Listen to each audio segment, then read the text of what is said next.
It is getting to that time of the year when we're racing in those final weeks. And I know I feel like I'm running around like a crazy person a little bit.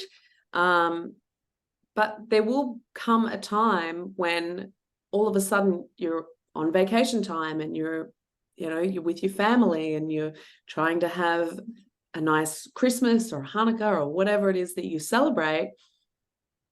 And it may be a little difficult to take yourself from the busy period and push yourself into the more relaxed vacation mode. And so, we thought it would be a good idea if we had a little bit of a chat about it. Our backgrounds right now are maybe from where we would rather be as we're into the final sprints for the year.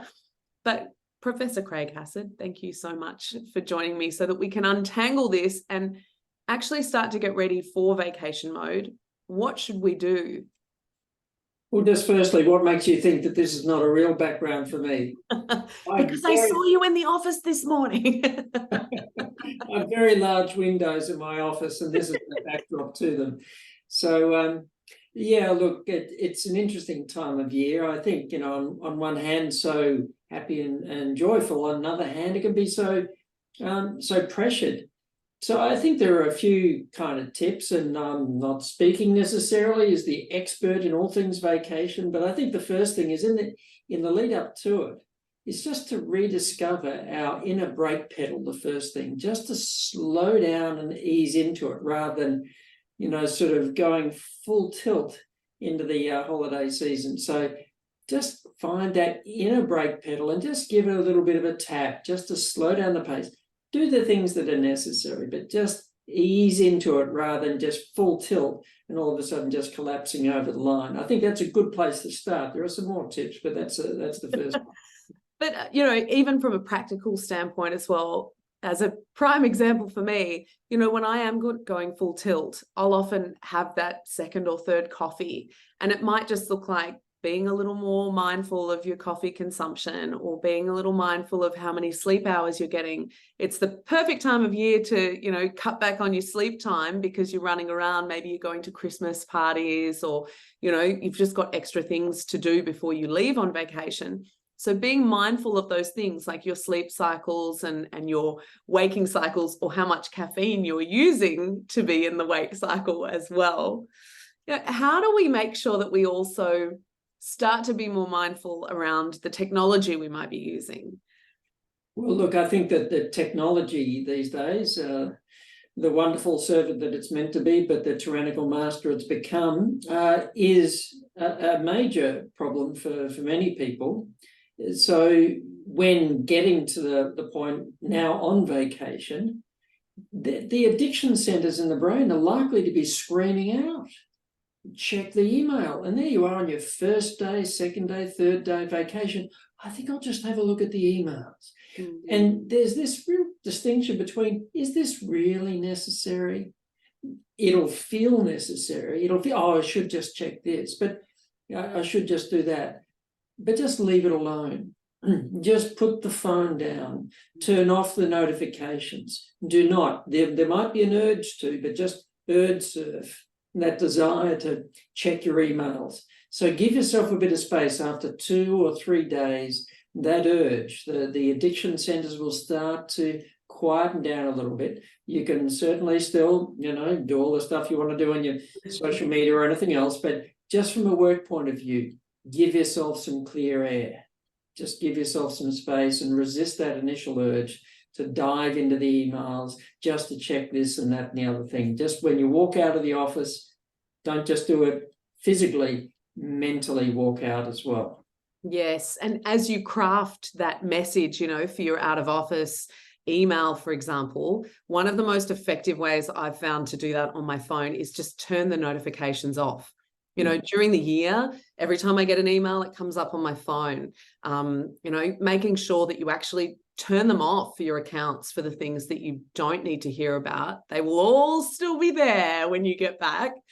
The other thing that I love with Christmas lunch, a friend gave me this tip last year. They have a cookie jar that has a timer on it.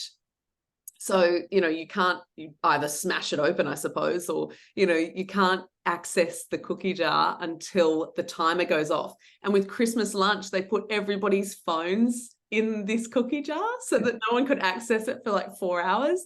I just think that's nice. You've got one person maybe has their phone, they could take some photos, then everyone puts them away and everyone can be present there together without any external distractions.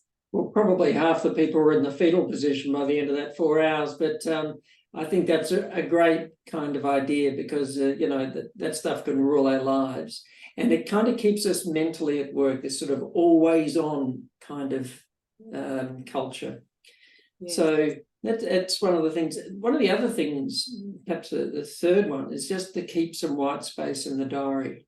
The temptation is to fill everything up and shop here and go there and do this and do that, but just put some white space in the diary so that we're not running endlessly from one thing to another, and not trying to squeeze everything in so that I can just get here on time, I can just do that on time, so that we can just take that pace down a little bit as well.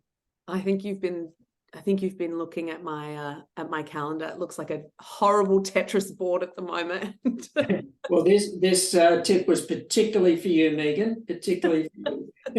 No judgment or anything. We're just, we're looking at what could work and how we can slowly ease into this mode. Because even just sitting here looking at this background, there is this lovely feeling of unwinding. But you often notice that it takes you so long to unwind. Like you get into the holiday period, and then by the time we kind of get through Christmas and then it's New Year, it's like, I've got to go back to work soon. And I didn't really take the chance to properly take a break, take a vacation, refresh and calm yourself down.